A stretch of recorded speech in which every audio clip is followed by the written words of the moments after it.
Bien, pues buenas tardes, queridos alumnos. Vamos a comenzar la escuela bíblica.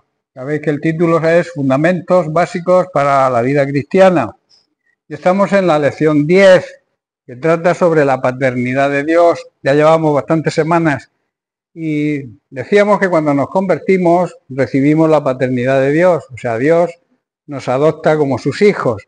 Y por tanto necesitamos conocer a Dios como Padre, como nuestro Padre, para así poder tener una buena visión equilibrada de Él. Dios, decíamos también, Padre es parte de la Trinidad junto con el Hijo y con el Espíritu Santo. Hablamos que necesitamos conocer, en cuanto a la paternidad de Dios, ciertas cosas que Él hace en beneficio nuestro. Dios es un Padre perfecto. Nosotros podemos ser buenos padres, pero a la perfección de Dios jamás vamos a llegar. Así lo dice la palabra de Dios, dice, si vosotros sabéis dar buenas cosas a vuestros hijos, cuanto más vuestro Padre Celestial, que está en los cielos, dará buenas cosas a aquellos que le pidan. Si nosotros no somos perfectos como Él y lo hacemos, cuanto más nuestro Dios lo hará con nosotros. Y como Padre perfecto que es, vimos que nos aconseja, nos consuela, nos protege. Dios es nuestra fortaleza, también nos da descanso porque Dios nos llama, nos invita al descanso y también nos dice que el descanso es una necesidad. También nos moldea y nos da forma. Vimos como el ejemplo de el alfarero, somos como barro o arcilla en las manos de Dios como en las manos de un alfarero. También estudiamos que Dios es paciente. Dios es paciente incluso con aquellos que no merecen, que merecen castigo. Dios dice que no retarda su promesa, como algunos tienen por costumbre, sino que es paciente, tiene una gran paciencia, porque no quiere que nadie se condene, nadie se vaya al infierno. Dios siempre ofrece una nueva oportunidad mediante el arrepentimiento. También debemos saber que los verdaderos cristianos, los verdaderos hijos de Dios, debemos reflejar la paciencia divina en nuestras relaciones interpersonales, tanto en la iglesia, con los hermanos, como cualquier persona con quien nos relacionemos. Tenemos que demostrar esa paciencia divina. Y la paciencia no es simple resignación, sino es firmeza, constancia. También vimos que Dios nos labra y nos poda. El labrar habla de cuidado y de limpieza. Cuando alguien labra un huerto, le quita la hierba, lo limpia, lo ara, o sea, cuida del huerto. Eso es lo que hace Dios con nosotros. Y la poda habla de disciplina. También nos hace justicia y nos ama. Dios es justicia y es amor. La justicia y el amor son atributos de Dios y siempre caminan juntos. No hay justicia sin amor y no hay amor sin justicia. Siempre van unidos. Hablamos la semana pasada que creo que nos quedamos en la justicia. En el Salmo 103, David resalta este atributo. En el verso 6 dice, el Señor da rectitud y hace justicia a los que son tratados injustamente. Dios es un juez justo que reconoce los derechos de la gente que sufre injusticias, los defiende y les hace justicia. En Romanos capítulo 12, verso 19, Pablo dice, no os venguéis vosotros mismos, amados míos, sino dejad lugar a la ira santa y siempre justificada de Dios, porque escrito está, mía es la venganza, yo pagaré, dice el Señor. En otras palabras, yo haré justicia. También en el Salmo 103, David resalta otro de los atributos de Dios, que es el amor. Dios es amor, su esencia es el amor. No es que tenga amor, sino que es amor. Y quiere depositar y quiere derramar ese amor a todos los seres humanos, a toda la humanidad. Leemos en el Salmo 103 ahora el verso 8, que dice, el Señor es compasivo y misericordioso, lento para enojarse y está lleno de amor inagotable. Amor que nunca se acaba. El amor de Dios nunca podrá acabarse, porque es eterno. Como veremos, todo lo relacionado con Dios es eterno. Versículo 11 dice, pues su amor inagotable hacia los que le temen es tan inmenso como la altura de los cielos sobre la tierra. Nadie puede medir su magnitud, nadie puede medir la distancia que hay entre el cielo y la tierra, ¿verdad? Es imposible, nadie lo ha logrado ni nadie lo va a lograr. Versículo 13, el Señor es como un padre con sus hijos, tierno y compasivo con los que le temen. Y el versículo 17 y 18 dice, pero el amor del Señor permanece para siempre con los que le temen. Sabemos que temer no es tener miedo, no es tener pánico. Temer es respetar, honrarle y obedecerle. Su salvación se extiende a los hijos, de los que son fieles a su pacto, de los que obedecen sus mandamientos. En estos versículos vemos que el salmista David, aparte de la justicia, también resalta el amor de Dios por aquellos que lo honran, lo respetan y le obedecen. Es tan grande y tan inmenso como grande es el universo. Nadie conoce los límites del universo. Con aquellos que le honran, Dios es tan tierno como un padre lo es con sus hijos o una madre. El amor de Dios es muy tierno y bondadoso y no se enoja fácilmente. Tiene paciencia, como hemos leído, demostrando así la grandeza de su amor. Hermanos, Dios siempre será el mismo. Dios no cambia. Los seres humanos tenemos la tendencia a fluctuar, a cambiar de manera de pensar, a manera de comportarnos. Hoy pensamos una cosa y hacemos una cosa y mañana hacemos la contraria. Pero Dios no es así. Dios es eterno y Dios no cambia. Es el mismo siempre. El cielo y la tierra también dice pasarán y su palabra nunca pasará. El cielo y la tierra quedarán destruidos, pero su palabra va a permanecer. Cristo va a permanecer siempre, porque Cristo, como es Dios, también es eterno. Dios siempre será el mismo. Dios ama a aquellos que lo honran y siempre les hace justicia a ellos, y también hemos leído a su descendencia, ¿verdad? A los que cumplen, claro está, fielmente su pacto y sus mandamientos, los parámetros que Dios ha fijado para la vida de un verdadero cristiano, la obediencia total y fiel a su palabra. En Romanos capítulo 5, verso 8, Pablo lo expresa de la siguiente manera: Dios demuestra su amor para con nosotros, la humanidad, los seres humanos, en que siendo aún pecadores, siendo sus enemigos, Cristo murió por nosotros. ¿Quién muere por un enemigo? Quizá puedas morir o dar la vida por un amigo, por un hijo, por una persona que tú quieras mucho, pero morir por tu enemigo, eso lo hizo Jesús. Todo pecador es enemigo de Dios y Dios murió por los pecadores, Dios murió por sus enemigos. Porque en Juan capítulo 3, verso 16, que todos conocemos, se le llama el resumen de la Biblia. El propio Jesús dijo, pues Dios amó tanto al mundo, al ser humano, a la humanidad, a su creación, que dio, que entregó a la muerte a su único Hijo, para que todo el que crea en Él no se pierda, no reciba el pago del pecado, la condenación eterna, sino que tenga vida eterna, salvación eterna en la presencia de Dios. Por tanto, podemos resumir que Dios es un Dios justo. Recordemos también que justicia es dar a cada uno lo que merece. Y la Biblia enseña que Dios no dará por inocente al culpable. Claro está, si no se arrepiente. Si se arrepiente, Dios siempre está dispuesto a perdonar. Por eso eso es hacernos justicia. Y también nos defiende a todos los que somos tratados injustamente por la sociedad en que vivimos. Y en segundo lugar, Dios es un Dios que es amor, un amor inagotable, un amor inmenso, que no conoce límites, y también un amor altruista. Altruismo es priorizar la necesidad de los demás por delante de la nuestra, desear el bien de los demás antes que el nuestro propio. Ese amor tampoco lo merecíamos, demostró su amor hacia nosotros muriendo en la cruz sin merecerlo nosotros, porque nosotros merecíamos la muerte, la condenación eterna, la paga del pecado, la consecuencia del pecado es la condenación eterna, la muerte física, no, la muerte espiritual, que es la peor de las muertes, la segunda muerte.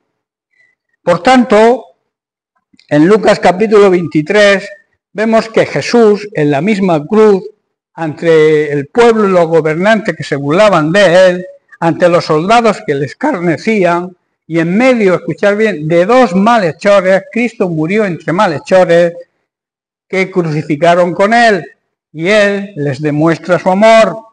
Dice el verso 33, y cuando llegaron al lugar llamado de la Calavera, le crucificaron allí, y a los malhechores, uno a la derecha y otro a la izquierda. Y Jesús decía, Padre, perdónalos, porque no saben lo que hacen. En medio del sufrimiento de la cruz, Dios, Jesucristo, el Hijo de Dios, hecho un hombre, pedía el perdón por sus asesinos. Eso es tremendo, eso la mente humana no logra entender, a no ser que sea una mente renovada por la palabra de Dios. Es imposible que una persona que no crea en Dios entienda cómo una persona puede, en medio de tanto sufrimiento, como suponía la cruz, pedir el perdón de aquellos que lo habían crucificado. ¿Verdad? ¿Es tremendo o no? Jesús decía, Padre, perdónalos, porque no saben lo que hacen. A Jesús le crucificaron entre dos malhechores, a los cuales también les demuestra su amor. Le dijo uno de ellos a Jesús, que clamó por su salvación, porque Dios siempre escucha la oración de un pecador arrepentido, sea en las circunstancias que sean y sea como sea, cuando un pecador se arrepiente, Dios lo escucha. Es la única oración que escucha de los pecadores, la oración de arrepentimiento.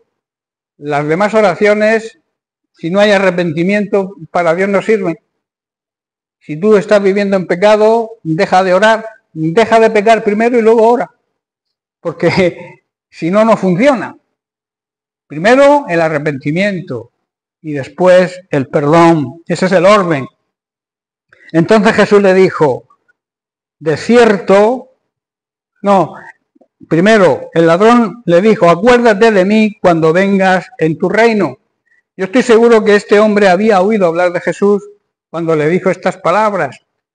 Y entonces Jesús le dijo, de cierto te digo que hoy estarás conmigo en el paraíso. Y aquí abro un pequeño paréntesis para aquellos que dicen que es necesario el bautismo para la salvación. Este hombre no tuvo tiempo de bautizarse, ¿verdad? Se arrepintió y Dios le perdonó. No le dijo, baja de la cruz, deja que te descuelguen, vete, te bautizas y luego estarás conmigo en el paraíso. ¿Verdad?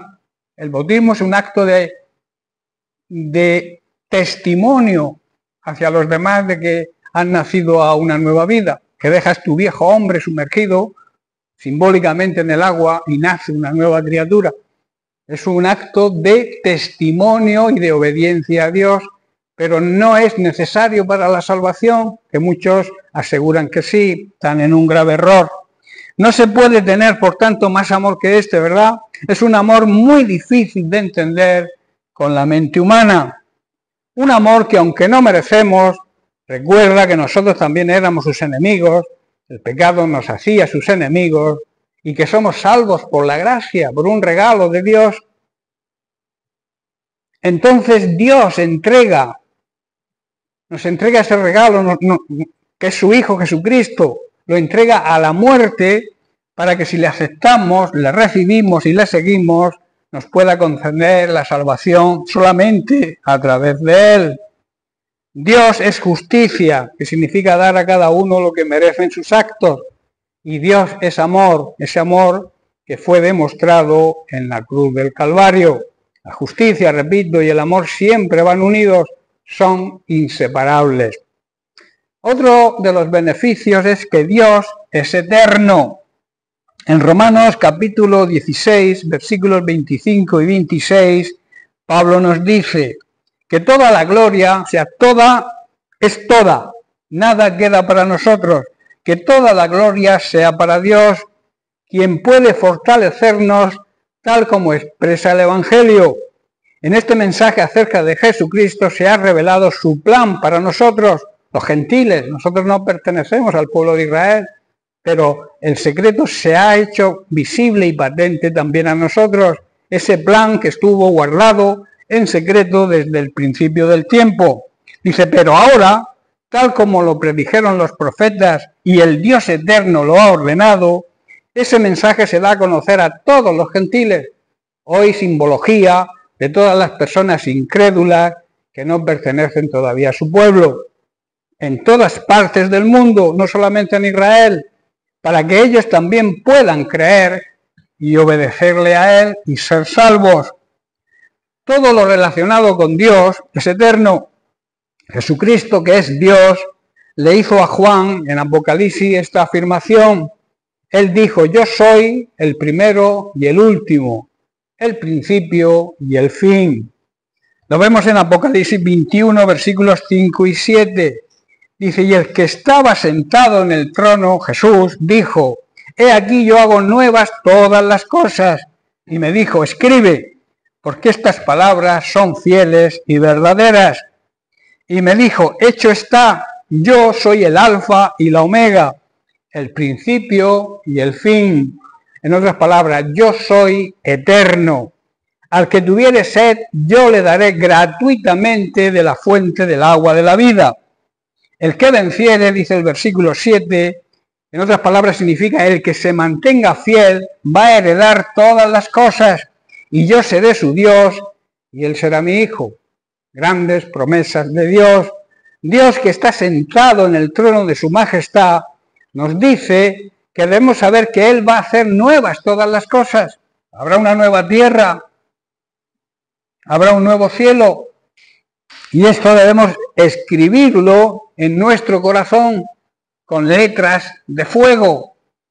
Nos dice que debemos saber que Él va a hacer todas las cosas nuevas. Así, para que aprendamos que lo que Dios nos dice es verdadero y se merece toda nuestra confianza. También nos hace saber que la obra de la redención ya ha sido consumada, ya ha terminado. Cristo cumplió totalmente su ministerio, el encargo del Padre. Dios no puede hacer nada más, lo ha hecho todo. Ni tampoco nosotros podemos añadir, esto es lo que hace la religión, no podemos añadir nada a lo que Cristo ya hizo. Sería un sacrilegio. Sería decir, lo que hizo Jesucristo es insuficiente, que yo tengo que hacer algo más. ¿Estáis entendiendo? Por eso ni Él puede hacer nada más, porque ya lo ha hecho todo, ni nosotros podemos añadir nada, solamente nuestra fe y nuestra obediencia, porque la fe va relacionada siempre con la obediencia. Si crees, obedece. Si tú crees, si tú dices que crees en Dios, tienes la obligación de obedecer. ¿Estáis comprendiendo? Por eso, ni Él puede añadir, ni nosotros podemos añadir nada más a lo que Cristo ya hizo. Solo queda el arrepentimiento de nuestros pecados, pedirle perdón y creer y confiar plenamente en Dios y en su plan de salvación, que es Jesucristo, no es ninguna religión. Y así la salvación se hace real en nosotros. Y luego el Señor nos hace una tremenda y una gran promesa. Dice, aquellos que salgan vencedores, en otras palabras, los que se mantengan fieles, van a heredar todas las bendiciones y los beneficios que Dios tiene para sus hijos obedientes y fieles. Él será, esta es la promesa, será nuestro Padre y nosotros seremos sus hijos eternamente. Porque Dios es eterno, repito, y todo, y sus hijos también somos eternos. Ante estas afirmaciones y estas promesas de Dios debemos hacernos algunas preguntas. ¿Quién controla el universo y el espacio? ¿Quién marca los tiempos de nuestra vida? ¿O quién debería marcar los tiempos de nuestra vida? Debemos saber que la respuesta es una. Dios es el que marca y controla los tiempos, el universo y el espacio. Él tiene todo el poder y toda la autoridad para decidir el tiempo que vamos a estar aquí, el tiempo que nos concede a cada uno, y el tiempo en que va a regresar su Hijo Jesucristo a esta tierra. Y también controla el universo y el espacio. El hombre no sabe absolutamente, lo que conoce el hombre del universo es un granito de arena en comparación con la inmensidad del conocimiento y la sabiduría divina, que controla ese espacio y ese tiempo. Y puesto que Él tiene el control, no está sujeto ni a tiempo ni a espacio, y su tiempo y dimensión del espacio es muy diferente a nuestra manera de entender estos parámetros. El tiempo para Dios no es lo mismo que para nosotros. El kairos de Dios no es lo mismo que el cronos nuestro. Kairos es el tiempo de Dios y kairos y cronos, de ahí viene el cronómetro, el reloj, marca el tiempo del hombre. Nuestra mente humana, y también limitada, no se puede comparar con la mente y los pensamientos del Dios eterno. Es imposible. En Isaías capítulo 55, versículo 9, dice Dios mismo por boca del profeta: como son más altos los cielos que la tierra, así son mis caminos más altos que vuestros caminos, y mis pensamientos más que vuestros pensamientos. Dios no piensa, hermanos, como pensamos nosotros, ni actúa como nosotros actuamos. Sus pensamientos y sus hechos están muy por encima de lo que nosotros pensamos y lo que nosotros hacemos. De la misma manera que es imposible medir la distancia entre el cielo y la tierra, es imposible también medir los pensamientos de Dios en relación con nuestros pensamientos. En el pensamiento, en la mente de Dios, su plan eterno de salvación hacia nosotros ya fue consumado. Jesucristo, poco antes de morir, dijo: consumado es. Que quiere decir que el plan ideado por Dios para la salvación de la humanidad se había consumado con su sufrimiento, su muerte y su gloriosa resurrección. Ahí es donde se consuma el plan de salvación de Dios. Sin embargo, aquí en la tierra, nosotros, sujetos al espacio y al tiempo, estamos esperando que este plan se complete en nosotros. ¿Estáis entendiendo? Pero ten por seguro que si nosotros hacemos nuestra parte, que es vivir unidos a Cristo, convivir con su palabra, obedecer y ser fiel en todo, nadie podrá ni cambiar ni detener dicho plan. ¿Entendéis? Nosotros somos los únicos que podemos parar el plan de Dios en nuestra vida. Si nosotros nos mantenemos fieles, si salimos vencedores, Dios promete que ese plan nunca va a cambiar y siempre se va a cumplir. Estas palabras de Jesús en Isaías nos dan la seguridad y la garantía de su plan eterno hacia nosotros, sabiendo que Dios es fiel y que Dios siempre cumple lo que dice, y lo que promete lo cumple. El Rey de Reyes y Señor de Señores cumplirá su plan a rajatabla. Porque Dios es así. Dios no tiene medias tintas.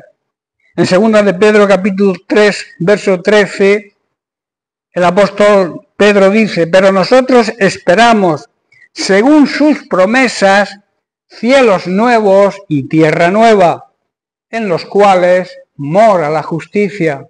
Ahí sí que habrá justicia, ahí sí que imperará la justicia divina y el amor de Dios. Dios hará todo nuevo, incluyendo el cielo y la tierra, y seguirá teniendo el control de todo. Y de la misma manera Él dirige y controla nuestra vida, claro está, si nosotros se lo permitimos. Dios nos creó a cada uno de nosotros con un propósito eterno. Todos estamos en sus planes y propósitos. Todos. Si tú estás aquí hoy, si tú te llamas cristiano, si tú has nacido de nuevo, Dios tiene un plan para ti, pero no solamente para ti, sino para toda su creación. Él, cuando engendra a alguien, ya tiene un plan predispuesto desde antes para ese ser y para esa persona. Por eso nosotros estamos en contra del aborto, porque Dios ya tiene un plan para ese embrión que se genera entre un hombre y una mujer. Dios hará todo nuevo, dice. Dios nos creó con un propósito eterno. No somos casualidad, ni somos el resultado del azar.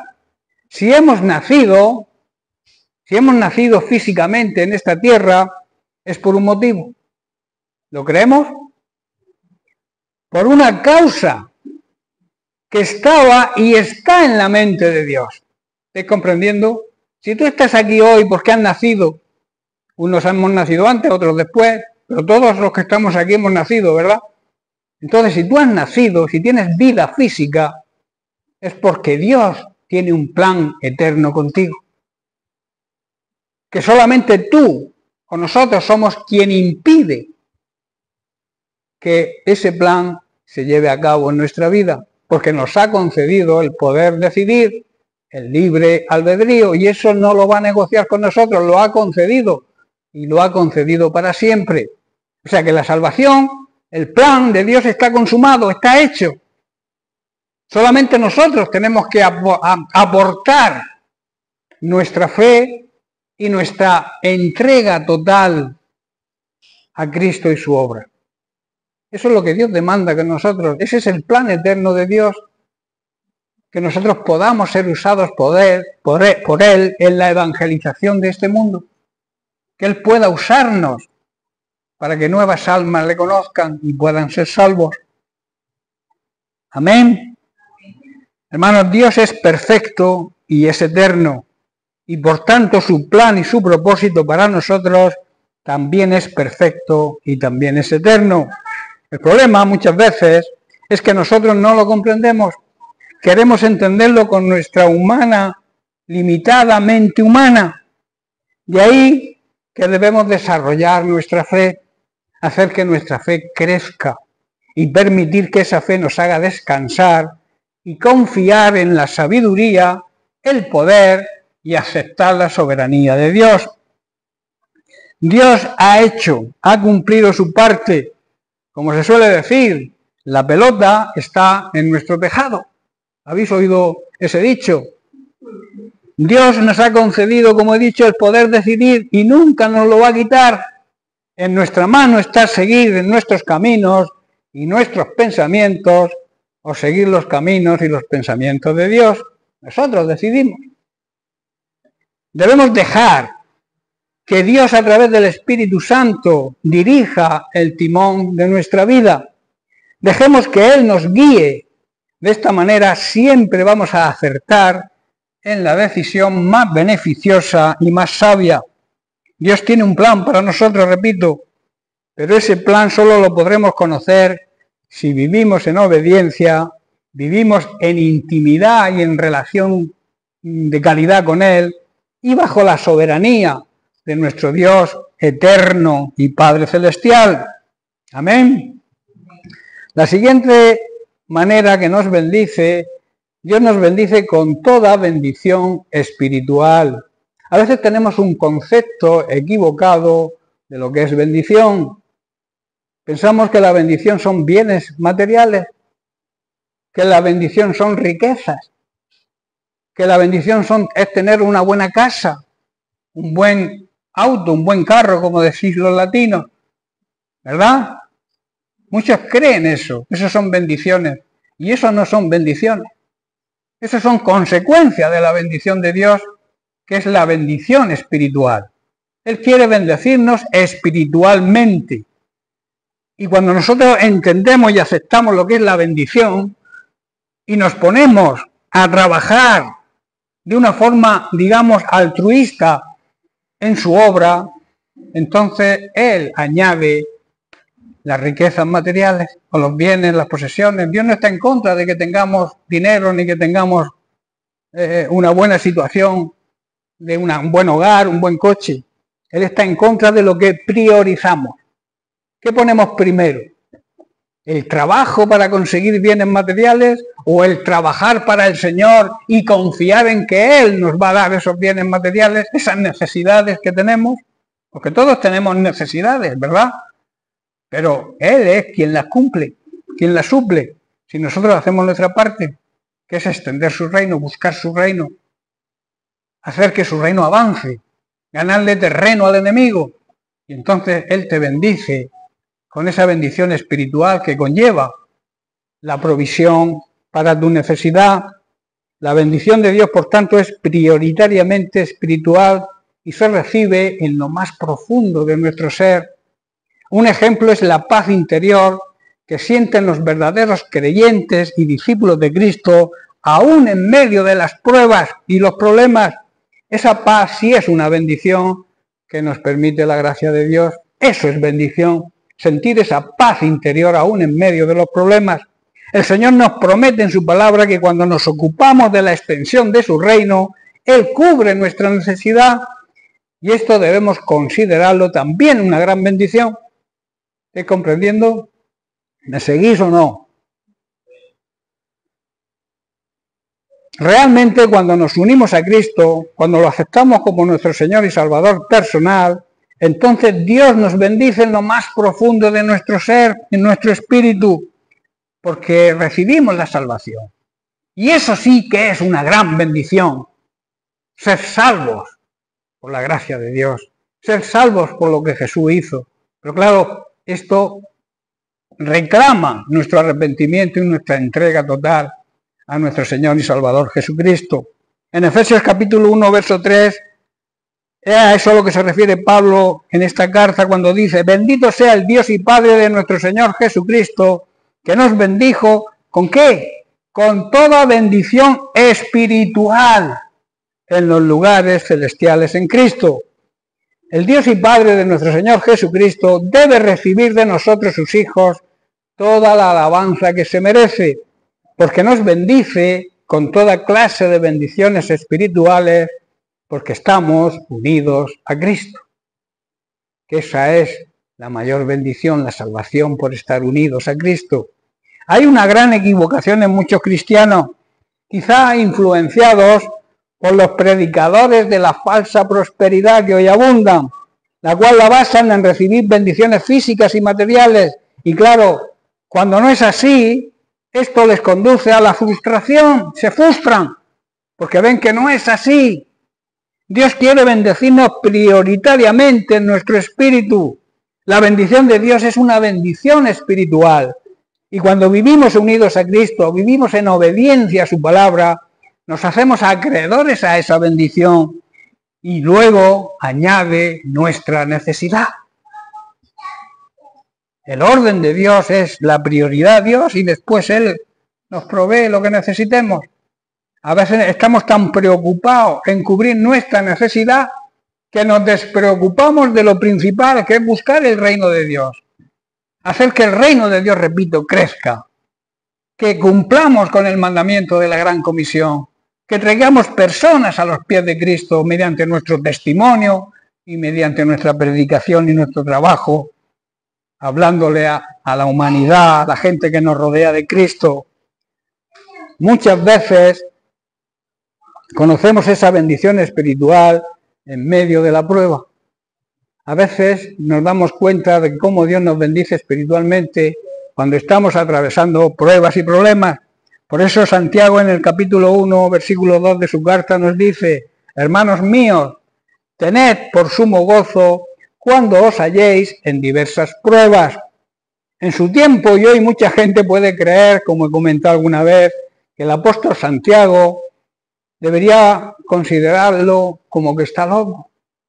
¿Cómo es posible que uno sienta gozo en medio de los problemas y de las pruebas?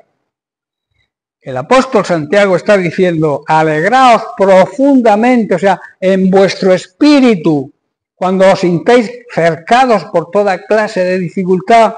Esto es señal de que vuestra fe, al pasar por el crisol de la prueba, está dando frutos de perseverancia, está creciendo, estamos aprendiendo a crecer en fe para cuando nos vengan problemas más serios, ¿verdad?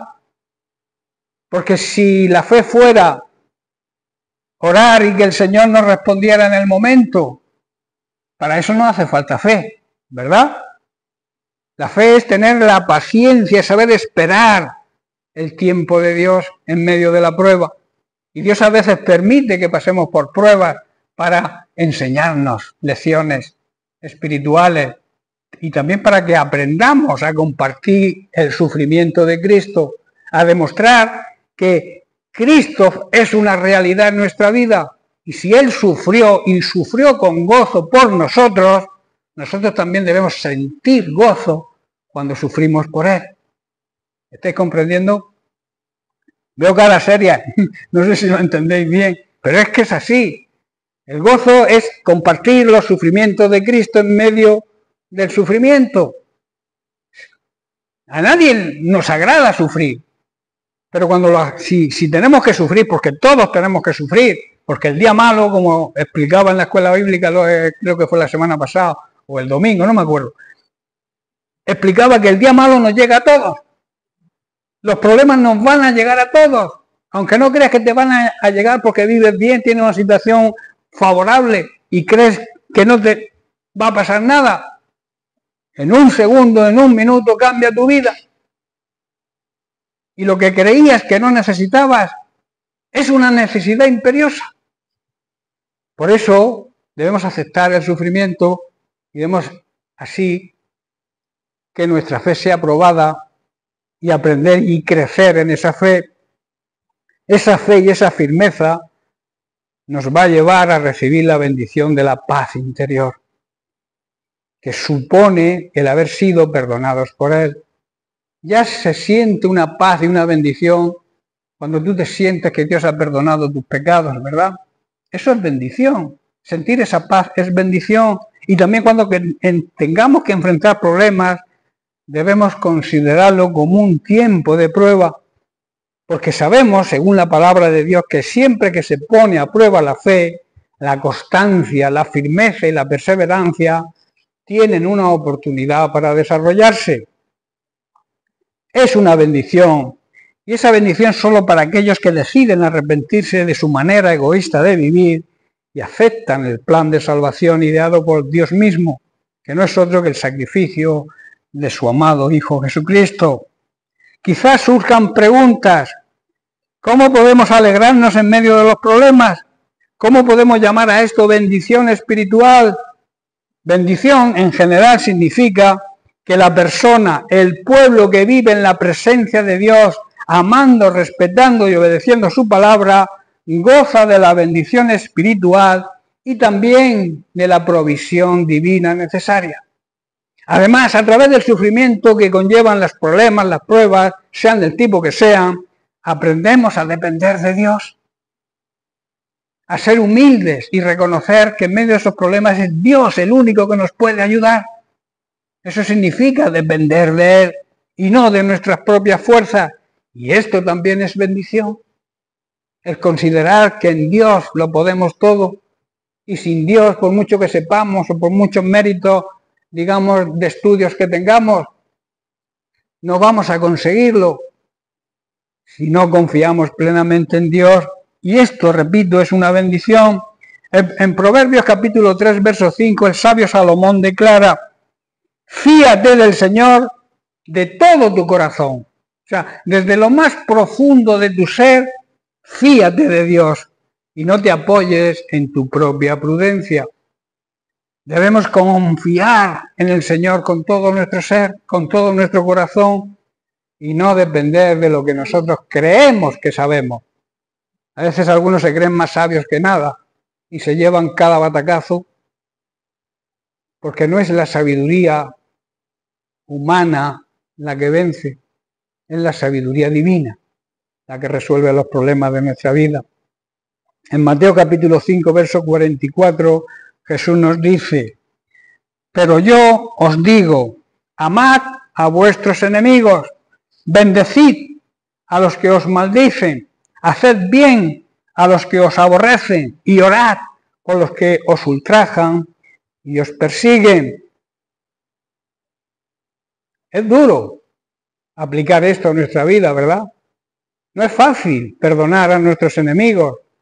No es fácil bendecir, hablar bien de aquellos que hablan mal de nosotros. No es fácil amar a aquellos que te aborrecen. No es fácil orar por aquellos que son tus enemigos y te persiguen. No es fácil, pero es una obligación, es un mandamiento de Dios, son palabras del propio Jesús. En Romanos capítulo 12, verso 14, Pablo también nos dice lo mismo: bendecid a los que os persiguen, bendecid, no maldigáis. Debemos bendecir a aquellos que nos persiguen, hermanos, aunque nos cueste. Tendremos bendición espiritual. No maldecirlos, nunca hablar mal de nadie, aunque lo estén haciendo mal. Debemos hablar bien. Bendecir es bien decir, ¿verdad? Y maldecir es decir mal, hablar mal de la gente. Y en 1 de Pedro capítulo 3, verso 9, Pedro también se suma a este criterio y nos da otra clave. Dice: no devolviendo mal por mal, ni maldición por maldición, sino por el contrario, bendiciendo, sabiendo que fuisteis llamados para que heredéis bendición. Si queremos la bendición espiritual de Dios, la herencia de la bendición espiritual de Dios, nosotros tenemos que bendecir. No a aquellos que nos hagan bien, sino a todos, incluso a aquellos que nos hacen daño. No debemos, por tanto, pagar mal por mal. No debemos responder con insultos cuando la gente nos insulte. Por el contrario, debemos contestar con una bendición siempre. La Biblia dice que cuando hacemos esto, ascuas de fuego caerán sobre la persona. ¿Qué quiere decir? Se le caerá la cara de vergüenza, se pondrá rojo al ver que te ha hecho daño y tú le haces un bien. Y eso es una buena manera de evangelizar. Y en tu interior vas a recibir la bendición espiritual, la satisfacción de haber hecho lo correcto. A esto nos ha llamado Dios, y ya estoy terminando, y Él nos va a bendecir por hacerlo. Recuerda, y termino, la bendición de Dios es prioritariamente espiritual. Se recibe en lo más profundo de nuestro ser. La mayor bendición, hermanos, es sentirse perdonado por Dios. La mayor bendición, por tanto, es la salvación. Esto nos dará paz interior, que es otra de las grandes bendiciones espirituales, aún en medio de los problemas. Y por último, debemos saber que toda la vida de un verdadero cristiano, del nuevo pueblo de Dios, de su iglesia, es una herencia de bendición. Y también la contrapartida debe ser un esfuerzo continuo por nuestra parte para bendecir a los demás. Amén. Bien, pues lo dejamos aquí y seguiremos la semana que viene. Que Dios les bendiga.